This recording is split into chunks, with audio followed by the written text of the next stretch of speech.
Bonjour à tous, alors aujourd'hui on se retrouve pour un nouveau tutoriel maquillage classique pour l'automne, nouvelle routine teint. Pour commencer, je vais appliquer ma Primer Potion de chez Urban Decay. Elle va permettre au fard de tenir toute la journée sans partir dans le creux de paupière. Ensuite, je vais appliquer mon Aqua Cream, donc c'est le Rose Gold de chez Makeup Forever, qui va permettre au fard d'avoir un peu plus d'intensité. Pour le reste du maquillage, je vais venir utiliser la Naked Basic de chez Urban Decay. Je vais commencer par appliquer le fard WOS sur ma paupière.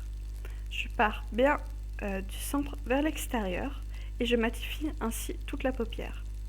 Ça va permettre aussi plus tard de pouvoir mieux fondre mon fard à paupières. Je viens avec un petit pinceau plat appliquer Vénus, donc qui est un fard légèrement irisé, donc sur ma paupière mobile et en coin interne. Sous l'arcade sourcilière aussi pour apporter plus de volume. Donc pour appliquer un fard à paupières, on vient toujours en tapotant pour éviter le maximum de chute. Ensuite, avec un pinceau fluffy, donc de chez Real Technique, je vais venir appliquer Naked 2, qui est un taupe.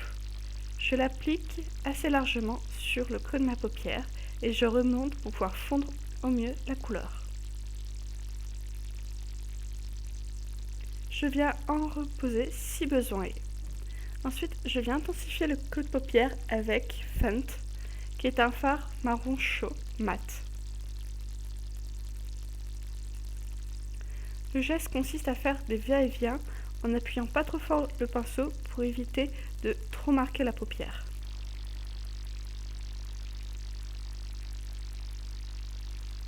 Ensuite, je viens réappliquer le fard Foxy sur la paupière mobile pour apporter un peu plus de matité.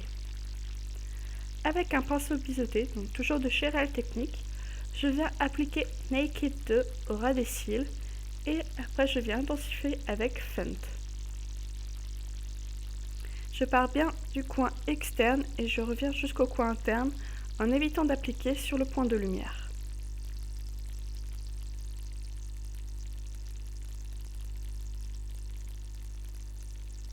Avec un pinceau biseauté plus fin, je vais venir appliquer le fard noir, grave, vraiment au ras des cils, donc beaucoup plus fin que Naked et Fendt qu'on vient d'appliquer.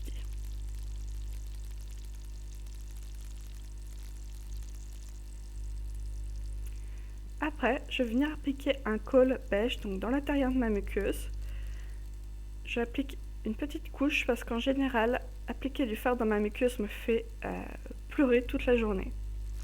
Ensuite, avec le liner de chez Benefit, je viens commencer par tracer un trait fin le long de ma frange de cils. Donc ce liner est très bien mais je le trouve un peu cher et il a tendance à craquer au fil de la journée. Ensuite, je viens tracer ma virgule de chaque côté et je vais venir donc tracer une ligne droite de la pointe de ma virgule jusqu'à l'intérieur de mon œil. Il me suffit ensuite de combler cette zone. Je peux aussi venir étirer légèrement mon liner, toujours en vérifiant sur une glace en face de moi le résultat.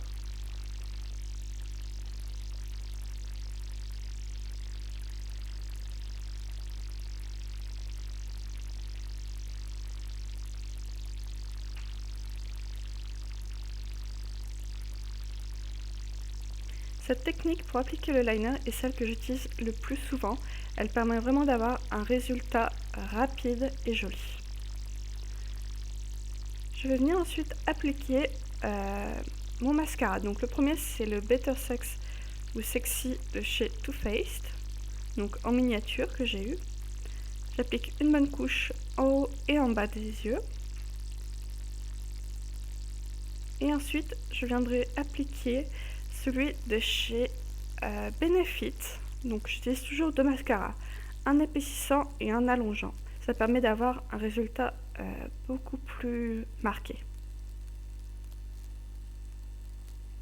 et on vient toujours finir son maquillage avec un mascara waterproof pour éviter qu'il y ait ce qu'on appelle des pattes de mouche ou pour éviter aussi qu'il coule le long de la journée. Pour le teint, je vais venir appliquer ma base, donc c'est la matifiante de chez Kiko, donc qui est une base assez spéciale. Elle a tendance à un peu tirer la peau, mais je la trouve vraiment très matifiante. Ensuite, je viens appliquer mon fond de teint du moment, donc c'est celui de chez Estée Lauder, que je ne conseille absolument pas. Sur sa tenue, il n'a rien à dire, mais sur la texture qu'il a pour appliquer, c'est vraiment très très dur à travailler. Je suis obligée de le mélanger avec un autre fond de teint pour l'assouplir. De plus, la vendeuse Sephora m'a conseillé une teinte beaucoup trop foncée par rapport à ma carnation, donc j'essaye de l'utiliser au maximum avant la fin de l'été. Donc je l'applique au doigt, c'est la meilleure technique que j'ai trouvée pour ce fond de teint là.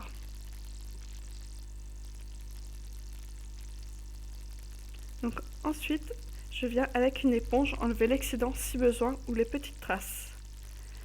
Pour le l'anti-cerne, donc j'utilise celui de chez Urban Decay, donc qui paraît très blanc par rapport à mon teint, mais c'est tout simplement parce que mon fond de teint est trop foncé. Donc je le travaille assez vite, cet anti-cerne, parce qu'il a tendance à très vite se figer, mais à tenir toute la journée. Donc je le tapote avec une éponge humidifiée. Ensuite, je vais faire l'arête de mon nez, l'arc de Cupidon, puis le haut du front et le bas du menton. Donc pareil, toujours à venir travailler assez rapidement pour pas qu'il y ait de démarcation.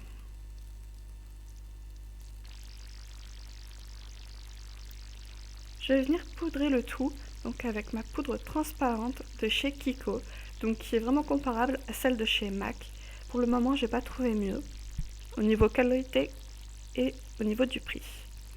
Donc je commence par venir appliquer la quantité de poudre sur l'anti-cerne, puis je viens sur les joues avec le reste de mon pinceau.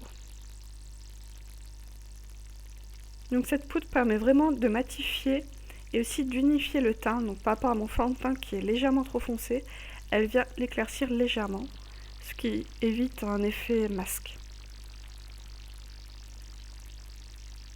Ensuite, je vais venir utiliser ma nouvelle palette, la Cocoa Contour de chez Too Faced.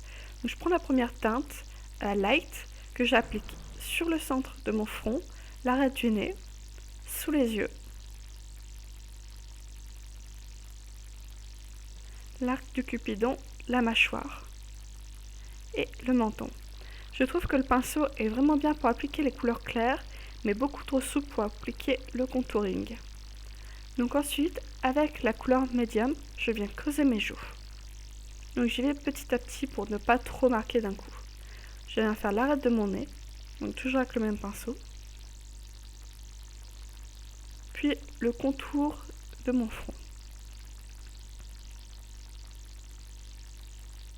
Ensuite, je viens avec la couleur dark rehausser donc le contour de mes joues et du front. La couleur dark est une couleur beaucoup plus chaude, donc je fais attention avec mon teint qui est déjà très jaune. Par contre, la teinte médium est un taupe et il est vraiment très... Ensuite, avec le highlighter, je vais venir highlighter mes pommettes. Pour la bouche, sûrement la partie la plus compliquée de ce maquillage, je vais avec un crayon beige, donc celui que j'utilise dans ma muqueuse, faire le tour de ma bouche pour fondre les contours. Avec un crayon framboise, je vais venir tracer le contour de ma bouche. Donc c'est l'étape où on n'a pas le droit à l'erreur.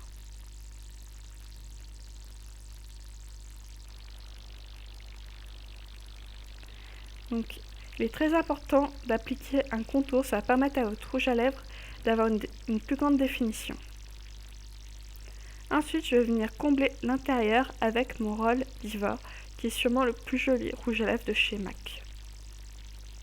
Donc il a un fini mat au bout de quelques instants et il tient vraiment toute la journée, vous pouvez aller manger, il ne bougera pas. Vraiment super belle pour l'automne.